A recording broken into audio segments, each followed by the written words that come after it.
Hai guys, hari ni aku nak bawa korang pergi makan masakan Salai. Antara tempat yang aku suka dekat Bangi ni, dekat situ.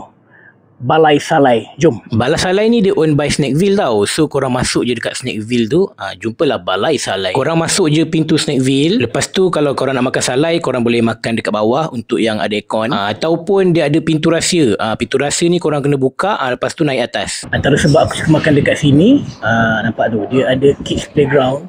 So, mak ayah boleh relax-relax makan. Anak-anak boleh main kan. Dekat sini dia punya order pakai sistem QR tau. So kalau korang nak order kopi daripada Snackville ataupun dessert daripada Snackville pun boleh. Kalau korang duduk bawah nak order masakan Salai pun tak ada masalah. Nanti diorang hantar. Kids playground dia siap ada dapur sekali budak-budak nak main.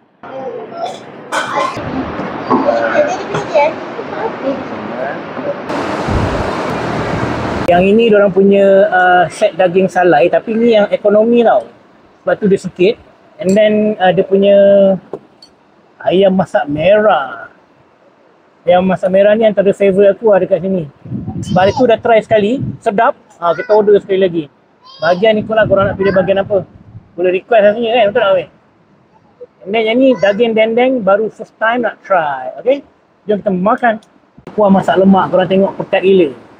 Okay, kita makan dia punya kuah masak lemak dulu Bismillahirrahmanirrahim.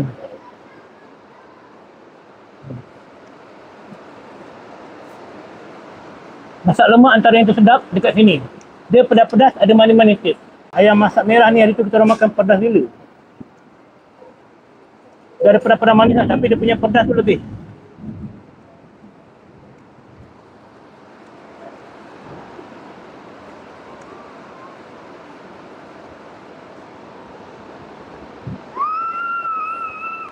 Konsisten, sama macam dulu.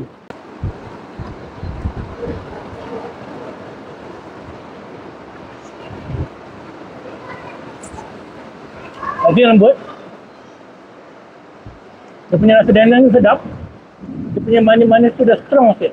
Set nasi dia ada bagi sekali ikan masin, sambal belacan dengan timun. Sambal belacan dia ni pedas guys. Semua clear nasi adalah sikit-sikit kan. Nasi dia banyak. Nasi dia banyak. Tapi lauk dia habis, memang sedap lah. Kalau nak makan ada aircon, lepak bawah je guys, sejuk sikit kan. Total untuk makan hari ni RM55 termasuk dengan buttermilk chicken. Okey lah tu. Nanti korang cuba try Alright, gerak dulu.